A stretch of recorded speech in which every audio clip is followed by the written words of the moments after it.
Estimados participantes, bienvenidos a la segunda semana del curso Teorías del Desarrollo.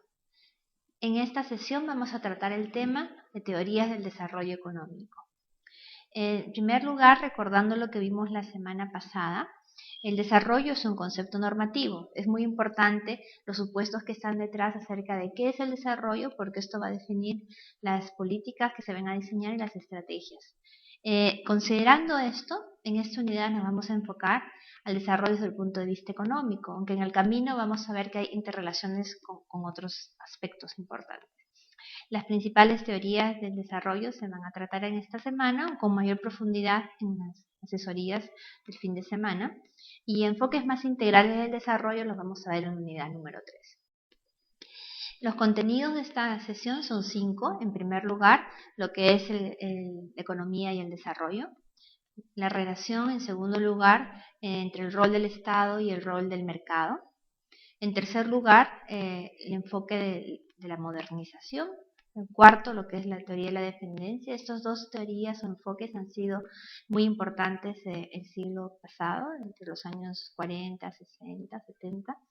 Y finalmente, otros enfoques que también vale la pena comentar. Con respecto a la relación entre la economía y el desarrollo, la semana pasada hemos visto una serie de indicadores que están relacionados, por ejemplo, a la mortalidad infantil, la expectativa de vida, y cómo esos indicadores que reflejan un poquito más de lo que se refiere al bienestar, a veces no van de la mano con el crecimiento económico, ¿no? O sea, el crecimiento económico es importante porque nos provee los medios para que podamos vivir mejor, nos provee los recursos. Sin embargo, es muy importante qué tipo de crecimiento está dándose, ¿no? O sea, cuál es la estrategia de crecimiento, porque esta va a influir en el tipo o la calidad del desarrollo del que estemos hablando, ¿no? Como les dije anteriormente, el crecimiento y el desarrollo no van de la mano. Con respecto a lo que es el crecimiento se mide en función a la variación en el Producto Bruto Interno, ¿no? que es una medida de la producción de bienes y servicios dentro de un país en un espacio, en un momento determinado, un periodo determinado. Entonces, este indicador por sí, el Producto Bruto Interno, no es muy buen indicador del bienestar si lo consideramos desde el punto de vista integral. Lamentablemente, si nosotros solamente nos fijamos en la evolución del PBI, podemos perder de vista lo que son las inequidades en el ingreso y en el consumo de las personas, ¿no? O sea, esta idea de que acelerando el crecimiento vamos a traer prosperidad para todos, incluso si lo tratamos en términos materiales, no siempre es cierto, porque la distribución de los ingresos en nuestro país y en muchos países latinoamericanos es muy desigual, entonces no todos nos beneficiamos de la misma manera, ¿no? El famoso chorreo no llega a todos, y si llega, no llega de manera igual, ¿no? A ver, cuando las políticas están centradas solamente en el crecimiento y en la eficiencia, lamentablemente vemos estos fenómenos como son inequidad, inseguridad y hasta daño ambiental.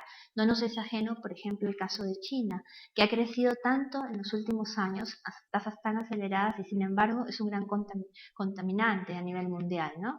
Y países también que nosotros consideramos industrializados que no toman en cuenta el daño que están haciendo.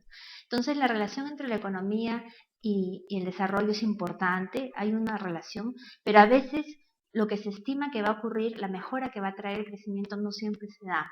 Entonces hay que ser un poco conscientes acerca de cómo se está llevando a cabo ese crecimiento, en qué sectores, de qué manera, y tratar de no obviar estos otros impactos que no necesariamente son los deseados, ¿no? Y que podrían ocurrir. Con respecto al mercado y el Estado, hay dos principios básicos en economía, hay otros más, pero hay dos principios básicos relacionados a esto que uno puede encontrar en cualquier libro de texto de economía, ¿no? Uno de ellos se refiere al rol del mercado, ¿no? Más o menos dice, como está en la diapositiva, que los mercados normalmente constituyen un buen mecanismo para organizar la actividad económica. Entonces se habla de eficiencia del mercado y se piensa que el mercado va a asignar eficientemente los recursos. Hay otro principio que trata acerca del Estado, que puede mejorar a veces los resultados del mercado. Si nosotros recordamos que se habla mucho de la economía de mercado y también de la economía social del mercado, pero la economía del mercado pura está asumiendo muchas cosas, ¿no? Se está asumiendo que los recursos se asignan por las decisiones descentralizadas de muchas empresas y hogares. Es decir, se asume que no existe poder de alguno de estos agentes, que son más o menos homogéneas las empresas, más o menos homogéneos los hogares, son tomadores de precios. Nadie está pensando en el resultado final, sin embargo, las decisiones al mismo tiempo llevan a cierta sucesión de eventos en el mercado, a cierto equilibrio. Estos interactúan en los mercados de bienes y servicios y están orientados por los precios buscando su máximo provecho. O sea, se está asumiendo que buscando su propio beneficio van a llegar a una situación que va a beneficiar a todos. Se habla entonces, habrán escuchado, de la famosa mano invisible, de la que habla Adam Smith, ¿no?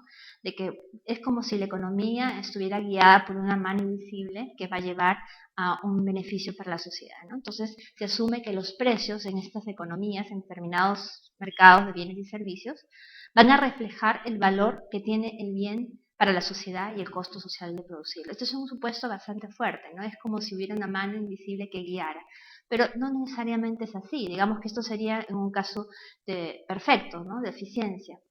Por un lado, la mano invisible, ese mecanismo que se asume es como si existiera, requiere la protección del Estado en cuanto a lo que son derechos de propiedad. Si uno quiere comprar y vender bienes o comprar o vender activos fijos, se supone que uno tiene que tener algo que le garantice su propiedad sobre ese bien o sobre ese activo, sobre esa vivienda, por ejemplo, y que a su vez a la persona que está comprando se le garantiza que haya un acuerdo, un contrato por el cual se le va a reconocer como propietario el haber hecho la operación de compra. Esto es como un requisito mínimo, se requiere a alguien que garantice la propiedad. Por otro lado, el mercado, así como lo acabamos de ver, como si hubiera una mano invisible, como que la gente buscando su propio beneficio llega al beneficio de la sociedad, ¿no? No siempre se da. Entonces existe lo que se llama en economía fallas del mercado. O sea, el mercado no funciona como se suponía en la diapositiva anterior que iba a funcionar. No asigna los recursos suficientemente por sí solos. Hay dos casos básicos, ¿no? Que seguramente que nosotros podemos apreciar en la vida diaria. Uno es el caso de la externalidad, ¿no? La externalidad es cuando ocurre que una tercera parte está ocasionando un beneficio, un costo a otro, sin hacerle la compensación requerida.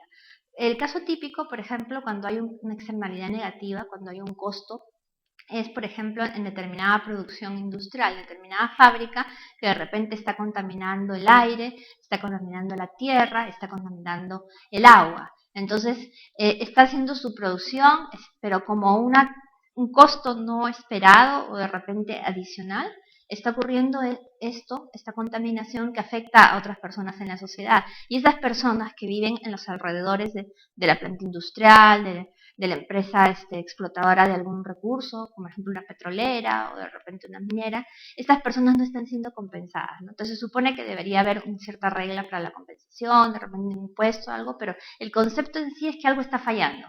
Entonces, algo está fallando, tiene que haber alguna regulación, tiene que haber una compensación. Y en ese caso, el Estado está en una mejor posición para poder tratar de llegar a un acuerdo en los mecanismos de compensación. Otro caso típico es, por ejemplo, el poder de mercado, ¿no? Inicialmente les estaba diciendo que se suponía que los agentes eran más o menos homogéneos, que independientemente no iban a afectar el precio, sino que eran decisiones descentralizadas de familias y de empresas, ¿no? Pero resulta que hay determinados mercados donde nosotros podemos ver que existen, por ejemplo, los monopolios, ¿no? Una empresa grande en un mercado que tiene la capacidad de fijar los precios, ¿no? De repente se nos pueden ocurrir determinados rubros en industria farmacéutica, por ejemplo, ¿no? Que de repente un determinado laboratorio tiene un poder porque tiene una patente sobre un producto farmacéutico que es necesario, específico para determinada enfermedad y tiene cierta protección por ese tiempo y nadie más lo puede producir. Entonces, si hablamos de este producto específico para tratar esta particular enfermedad, está en una posición mejor que el resto, ¿no? Tiene más o menos controlado ese mercado. Podemos hablar de otros mercados, podemos hablar de determinados servicios públicos. Por ejemplo, anteriormente, antes de que se liberalizara todo esto de la telefonía, teníamos a la compañía peruana de teléfonos, que era la que nos proveía brindaba el servicio telefónico y las personas teníamos que esperar 5 o 7 años si queríamos una línea nueva, por ejemplo, ¿no? No había competencia, entonces era un solo proveedor que tenía el poder del mercado, ¿no? Así podemos encontrar otros mercados, de repente, donde haya una o unas cuantas, ¿no? En este caso ya no sale el monopolio, pero son unas cuantas que tienen un gran poder en el mercado. Esta es otra manera como el mercado falla, ¿no? Por otro lado, o sea, primero hemos comentado que cuanto mínimo el Estado debería garantizar ciertos derechos de propiedad. Por otro lado, a veces el mercado falla. Hay otras fallas que vamos a ver después en las tutorías. Por otro lado, como les decía, el mercado falla. Entonces, el Estado tiene un rol cuando el mercado falla, porque no se asume que hay esa eficiencia que se estaría esperando. Sin embargo, aunque el mercado no falle, ¿no? O sea, que sea perfectamente competitivo y todo este asunto, pueden haber objetivos de equidad. O sea, los resultados de ese mercado, así fuera eficiente, desde el punto de vista que asigna los recursos según y determina los precios, llegando a las personas que lo valoran y con los costos que deberían ser, puede ser que los resultados no sean deseables. ¿Por qué? Por el tema distributivo, ¿no? Como les estaba diciendo anteriormente, ¿no? Que de repente hay desigualdad en la distribución del ingreso. Entonces el Estado también puede intervenir con fines redistributivos. Entonces, por ejemplo, tenemos los casos del Estado que participa en los programas sociales, ¿no? Haciendo las distribuciones a las personas que menos tienen para que lleguen a determinado nivel de bienestar, porque la economía por sí sola no se la va a garantizar. De repente la persona no tiene recursos, no tiene control sobre recursos, de repente no ha tenido la oportunidad de educarse, no es productivo, no va a conseguir tan fácilmente trabajo. Entonces, de repente hay transferencias o programas, por ejemplo, como el programa Juntos, que son las transferencias condicionadas, o de repente hay alimentación para los niños, vaso de leche, ese tipo de maneras como el Estado trata de redistribuir un poco, ¿no? Lógicamente se financia con los recursos de otras personas a través de los impuestos. También podría ser que el Estado provea de bienes preferentes, ¿no? ¿A qué se refiere eso? Son bienes que de por sí son importantes, aquí tiene que ver los valores en la sociedad, y que se asume que las personas de repente no podrían considerarlos así. O sea, aquí es como que se asume que el Estado sabe, más o menos, qué cosa es bueno para las personas porque las personas no necesariamente lo saben. Aquí hay un debate entre lo que se refiere a la soberanía del consumidor, ¿no? En la economía se habla de que las personas como consumidores, ¿no? En economía, saben lo que necesitan, saben lo que quieren y por qué, ¿no? Pero por otro lado, podría ser que no lo supieran. Entonces hay críticas a esta posición de que podría que no lo supieran y dicen esto es paternalismo. Pero más o menos hay un consenso entre qué cosas son importantes que el Estado debería proveer. Por ejemplo, estamos hablando de educación básica, ¿no? y también servicios de salud básicos, ¿no? Es lo que se puede tratar, por ejemplo, el aseguramiento universal. Entonces, por estas razones que les acabo de indicar, cuanto mínimo para garantizar derechos de propiedad, cuando el mercado falla y por objetivos de equidad, es que el Estado tiene un rol importante que se debe reconocer. Entonces, estamos hablando de tanto el mercado como el Estado participando en la economía. Ahora les quisiera comentar acerca de estos enfoques, ¿no? Importantes que han habido en el siglo pasado. Uno que es la teoría de la modernización y otro la dependencia. O sea, la teoría de la modernización, ustedes me dirán, modernización viene de moderno, ¿y cómo es esto? En realidad esta teoría tiene un enfoque técnico-económico, ¿no? Surgió entre los años 45 y 65, en un contexto muy especial, ¿no? Estábamos hablando después de la Segunda Guerra Mundial, en plena Guerra Fría, ¿no? Hubo esta iniciativa de Alianza para el Progreso, que era más o menos cooperación internacional, ayuda de Estados Unidos a los países que necesitaban desarrollarse, ¿no? Aquí había una relación muy directa, se asumía mucho que desarrollo era igual a progreso, ¿no? Progreso económico, ¿no? Era muy fuerte esta relación. Y se hablaba de la existencia de dos sectores, ¿no? El sector moderno, ¿no? La modernización de moderno, el sector moderno que era el sector industrializado. Y por otro lado el sector tradicional, que es básicamente dedicado a la agricultura de subsistencia con muy baja productividad, ¿no? Entonces, reconociendo que habían estos dos sectores, más o menos la idea era que haya más del sector moderno, ¿no? Que haya más del sector moderno. El eje central del desarrollo, así como estaba definido bajo este enfoque, era el crecimiento de la economía de mercado vía la acumulación de capitales y la inversión física, ¿no? Entonces, ¿cuál era el indicador estrella en este caso? Era el PBI, ¿no? ¿Qué crezca el PBI? Que hayan inversiones, acumulación de capital y que este sector moderno creciera. ¿Cómo? Había que modernizar la tecnología que se usaba, impulsar la agricultura comercial, o sea, no solo de subsistencia, sino un poco más, modernizarla, digamos así, propiciar una rápida industrialización y urbanización. Entonces suponía que la urbanización, que el proceso de industrialización iba a traer una clase asalariada que iba a venir a vivir a las urbes, iban a mejorar sus condiciones de vida, iba a haber también una clase dirigente, una élite empresarial que iba a guiar todos estos esfuerzos. ¿Qué características tiene esta teoría? Son 4 características básicas. Una era el universalismo. Se suponía que había un modelo único de desarrollo, ¿no? Desarrollo igual crecimiento, progreso económico. Otra es el etnocentrismo. Este modelo ha venido de universidades de Estados Unidos. Se hablaba de que las enseñanzas, las lecciones del norte, del occidente, tenían que ser aprendidas por las otras personas. Se hablaba del hemisferio sur o del tercer mundo. Otra característica era el dicotomismo, lo que les acabo de explicar de esta división de 2 sectores, uno moderno y uno tradicional. Y otra característica es el evolucionismo, es decir, que habían etapas marcadas por las que todo país debía transitar para lograr llegar a esta situación ideal que decía la teoría de la modernización. Entonces, en esta diapositiva, ustedes pueden ver estas 5 etapas, ¿no? Estas 5 etapas que se suponía que se tenían que llevar en orden, ¿no? En primer lugar, se partía de que había una sociedad tradicional, ¿no? Dedicada a la agricultura de subsistencia, con poca productividad, ¿no? Baja producción per cápita. Entonces, la siguiente fase era que se establecieran las condiciones previas para el despegue, ¿no? Es decir, que se forme una élite empresarial que sea capaz de dirigir los esfuerzos de la modernización y un Estado nacional fuerte, ¿no? Centralizado, efectivo, también para que lleve a cabo todas estas inversiones necesarias en infraestructura, todo esto. La tercera etapa era la etapa del despegue, ¿no? Entonces aquí venía todo lo que es el impulso tecnológico. Ya tenemos formada la élite empresarial, ya tenemos un Estado fuerte, centralizado, y viene la etapa del impulso tecnológico, ¿no? La introducción de nuevas tecnologías para poder mejorar este sector tradicional. La cuarta etapa era la marcha hacia la madurez, ¿no? Estoy basándome en las etapas de Rostov. Se extiende el uso de esta tecnología moderna. Y finalmente, la última etapa era una etapa de alto consumo, ¿no? Donde hay industrialización, donde hay bienestar y seguridad social a cargo de los gobiernos.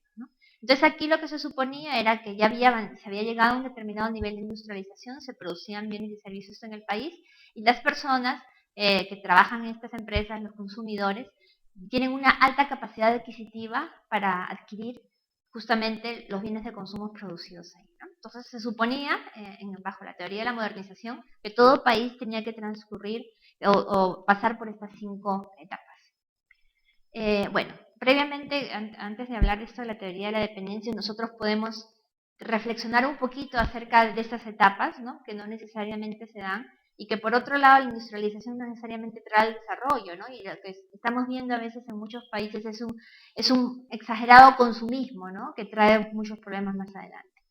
Con respecto a la segunda teoría, la teoría de la dependencia, este es un enfoque no tan económico como el otro, sino un poco más social y político. Este viene después, ¿no? O sea, hemos estado 20 años con esta teoría de la modernización y los países querían emular a esos países industrializados que se suponía que tenían la receta o que sabían la ruta para llegar al desarrollo. Pero acá es una teoría que surge más bien de los países que se suponía que estaban como seguidores de los otros, pero que se dan cuenta que no es así, ¿no? Que hay muchas fallas que tiene la anterior teoría y sus contextos también son distintos y la situación ha cambiado, ¿no? Hay una demanda fuerte por cambio social, estamos hablando de años en los que los países se encuentran muy influenciados por la Revolución Cubana, el surgimiento de guerrillas, incluso el movimiento de países no alineados, ¿no? Es una etapa de mucho cambio y muchas exigencias acerca de que esto no nos está trayendo el desarrollo, o sea, las promesas de la modernización no se están cumpliendo, ¿no? Entonces surge la teoría, bueno, sí, pues aquí nosotros tenemos historias de colonialismo, imperialismo, y estas cosas no se están tomando en cuenta, tenemos procesos históricos distintos, ¿no? Por otro lado, surge el enfoque estructuralista de la CEPAL, ¿no? Donde se habla de que hay de repente una conformación mundial que está afectando a determinados países y favoreciendo a otros, ¿no? Que hay países que están dominando los recursos, están produciendo productos que compran a países que exportan materias primas y los otros los están vendiendo con un mayor valor agregado, a un mayor precio, y se produce esta relación de dependencia, ¿no? Los países que están en la periferia están dependiendo de los países que están en el centro, los más importantes, los que tienen todas las recetas acerca de lo que se debería hacer, pero de repente la crítica es que eso no debería ser así, ¿no? De repente hay que cambiar el orden como suceden las cosas, y el crecimiento dentro de los países no debería ser en relación a lo que está afuera, sino un crecimiento hacia adentro, ¿no? Entonces, más o menos, esto es lo que se está discutiendo en este entonces. Y se dice que las causas externas del subdesarrollo, porque se habla de desarrollo en contraposición a subdesarrollo, que las causas externas del subdesarrollo son pues la misma expansión del capitalismo, del sistema que se estaba anteriormente diciendo que era el ideal, y la misma división internacional del trabajo, o sea, con las especializaciones de los países en determinados productos y la industrialización y los procesos que se llevan en los otros países, ¿no? Entonces, el objetivo bajo este enfoque es crear un nuevo orden económico internacional. ¿Cómo? Con una mayor participación del Estado en la economía. Entonces, algunos de ustedes recordarán el famoso modelo de industrialización por sustitución de importación. Entonces, se reducen las importaciones o se le ponen altos aranceles, se dan subsidios, ciertos beneficios a los sectores empresariales locales para que estos produzcan estos bienes y servicios que pueden ser consumidos localmente. O sea, se trata de expandir el mercado interno con productos producidos localmente, ¿no? Y también el Estado tiene un papel más importante en lo que se refiere a la redistribución de la riqueza, porque hay fallas que la teoría de la modernización tenía, que era que, por ejemplo, que en estas urbes que se suponía que iban a ser las personas asalariadas de esas empresas y que iban a vivir mejor, en realidad en estas urbes hay pobreza y hay desigualdad, ¿no? Entonces hay que hacer redistribución de la riqueza. Sin embargo, este enfoque, así como el anterior, decayó por la crisis económica que hubo en América Latina. Estos modelos fallaron, y bueno, y también la caída del socialismo en términos ideológicos, ¿no? Entonces, ante esta situación, surgen proponentes de esta misma teoría de la dependencia que ya cambian un poquito su discurso, ¿no? Entonces se habla de nuevas formas de dependencia, o sea, de repente ya no son las relaciones económicas de comercio entre los países, sino la dependencia, por ejemplo, de los organismos financieros internacionales, ¿no? Por el pago de la deuda externa, o de repente por las condicionalidades que imponen para las que las personas puedan acceder a determinados beneficios, ¿no? Para que los países puedan acceder a determinados beneficios, ¿no? De repente límite del déficit fiscal, un determinado endeudamiento del sector público, ¿no? Como que se vuelven dependientes, pero ya de las instituciones financieras. Y por otro lado, se habla de que hay países, ¿no? que han logrado ciertos niveles de industrialización con un fuerte Estado desarrollista, ¿no? Un fuerte Estado que invierte en personas, que invierte en instituciones, que trabaja activamente, incluso con empresas públicas en la economía, ¿no? Entonces dice, ¿cómo es esto, no? Entonces sí, el Estado en estos países, recordemos los famosos tigres asiáticos, por ejemplo, en estos países el Estado es fuerte, ¿no? Entonces no está tan mal eso, todavía hay un reforzamiento del enfoque a pesar de la crisis económica que había en Estados Unidos, ¿no? Entonces hay que analizar un poquito más, ¿no? Esto es con respecto a la teoría de la dependencia, lo principal y más o menos qué cosa quedó después, respecto luego de la crisis. Y en esta diapositiva ustedes pueden ver como quien dice, qué cosa era la que se asumía en la teoría de la dependencia, ¿no? Que había países industrializados en el centro y países en el tercer mundo que debían un poco cerrarse internamente y crecer hacia adentro, pero en realidad lo que había en esos años, recordemos, estamos hablando en la modernización del 45 al 65, la teoría de la dependencia 20 años después, estábamos hablando en ese entonces de una economía mundial más bien policéntrica, ¿no? Que había determinados bloques y muchas relaciones entre los países. Entonces, esa dicotomía que se asumía no necesariamente se estaba dando. Ahora, finalmente, ¿no? Nos quedamos aquí por el momento, más vamos a profundizar en las tutorías, pero finalmente simplemente les quiero decir algunas palabras acerca de otros enfoques, ¿no? ¿Qué cosas tenemos nosotros actualmente, no? Tenemos que, hemos dicho, la teoría de la modernización falló, la teoría de la dependencia falló, hubo crisis. Entonces hubo como un resurgimiento de estos enfoques neoliberales, ¿no? Y de la neomodernización. Hubo un resurgimiento porque se dijo, estrategias de crecimiento hacia adentro fallan, ha habido crisis en América Latina. Entonces surgió de manera muy fuerte la idea de que se tenía que regresar a lo anterior, ¿no? A lo que era la modernización, ¿no? ¿Y cómo regresar? De repente habrán escuchado del famoso consenso de Washington, ¿no? O sea, se asumió que había ciertas maneras como se podía garantizar estabilidad económica, ¿no? Entonces se habló de los paquetes de ajuste estructural, que los países que tenían desequilibrios macroeconómicos, que tenían alta inflación, que tenían mucha deuda, tenían que ajustarse, ¿no? Y estaban los famosos paquetes que los organismos tenían que aprobar. Y también se habló de ciertas reformas, nosotros las hemos vivido en la década de los 90, ¿no? Se hablaba de la liberalización de los mercados, liberalización financiera, incluso también del mercado de trabajo, privatizaciones, una serie de reformas que surgieron en auge porque como que la competencia de la teoría de la modernización, que era la de la dependencia, falló. Entonces volvió cierta predominancia de lo primero, pero con un poquito mejorado, digamos así, ¿no? Entonces, en esa tendencia hemos vivido muchos países en América Latina, más o menos en la década de los 90, ¿no? También surge lo que se llama la nueva economía institucional, ¿no? Entonces, un poco aquí el enfoque está bien, el Estado puede intervenir, ¿no? No todo es liberalización y todo esto, pero interviene porque falla el mercado, lo que vimos antes, ¿no? Entonces tiene que entrar a regular los mercados, el Estado.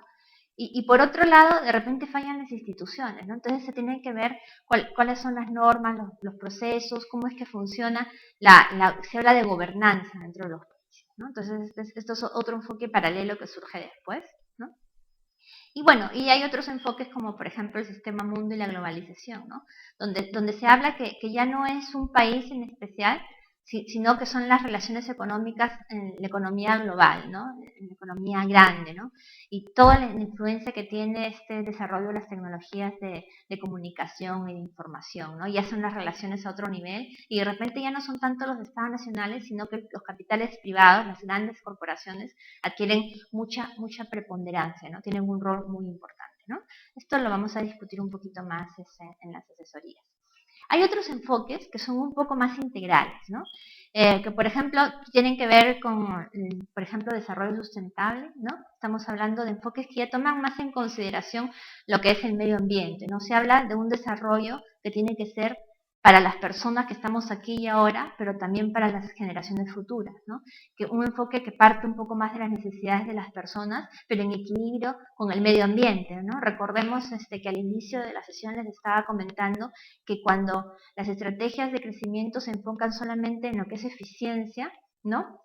Entonces de repente tenemos efectos no esperados. Uno de estos efectos es, por ejemplo, el daño ambiental. Entonces, en este enfoque se trata un poco más con mayor importancia de la parte ambiental. Hay otros enfoques, que es el de las necesidades básicas, ¿no? Que tuvo mucha importancia a partir de un estudio que hizo la OIT en la década del 70 y ha ido teniendo algunas mejoras a lo largo de los años, ¿no? 80, 90, y es un poco antecesor de otros, como posteriormente vamos a ver que es el enfoque del desarrollo humano. También está el enfoque del desarrollo a escala humana, ¿no? Que habla más bien acerca de potenciales que tenemos las personas, ¿no? O sea, el desarrollo considerado de una manera más integral y que las personas tenemos no solamente necesidades que queremos cubrir, sino potenciales que queremos explorar para llegar a tener una vida trascendente, ¿no? Como seres humanos, ¿no? El desarrollo humano, que un poquito tratamos la clase pasada, pero lo vamos a ver con mayor profundidad en la tercera sesión, que tiene que ver con las oportunidades de las personas para vivir mejor y para liderar sus procesos de desarrollo, ¿no? Para ser realmente los agentes de su vida, de su desarrollo, ¿no? Y bueno, hay otros enfoques, por ejemplo, el enfoque territorial, que trata más acerca de los modos de vida de las personas dentro de un territorio determinado, ¿no? Y más que de estados, es un poco más enfocado hacia comunidades y sus estrategias de vida, ¿no? Así podemos encontrar otros enfoques, pero simplemente lo que les quería dar era una introducción a lo que se refiere al tema de esta semana, ¿no? La importancia entre el rol del Estado y del mercado, la relación entre crecimiento y desarrollo, estos dos enfoques importantes, uno el de la modernización y la dependencia, y estos enfoques alternativos que surgen después, y realmente es una ciencia en desarrollo, ¿no? Es una ciencia en desarrollo. Como conclusión de la sesión, me gustaría simplemente enfatizar que el mercado no siempre asigna los recursos eficientemente, ¿no? Entonces, incluso si lo hiciera, si no hubieran estas fallas que hemos comentado, ¿no?, los resultados pueden no ser los deseables, ¿no? Entonces, ahí es una de las justificaciones también para lo que es el rol del Estado, ¿no? Las teorías del desarrollo económico, viéndolo, se dan cuenta, le he puesto el apellido al desarrollo económico, han surgido en determinados contextos sociopolíticos, ¿no? Desde la teoría de la modernización estábamos hablando de la Guerra Fría, la Alianza para el Progreso, y en el caso de la teoría de la dependencia ya estábamos hablando de ya todos estos movimientos de pugnas, o más bien ansias de cambio social en los países, especialmente en nuestra región, ¿no?, en Latinoamérica, donde surgieron muchos de estas propuestas, ¿no? Entonces, surgen en determinados contextos, ¿no? Tanto la teoría de la modernización como la de la dependencia fallaron en explicar los procesos de desarrollo y en prescribir las estrategias, ¿no? Entonces, necesitamos un avance teórico más allá, y es complicado porque esto del desarrollo no es una cuestión exacta, y no es una ciencia exacta la economía en realidad, ¿no? Entonces vamos a tener ocasiones en que sí se acierte y en ocasiones en las cuales hayan fallas, ¿no? Pero estas dos fallaron grandemente, digamos.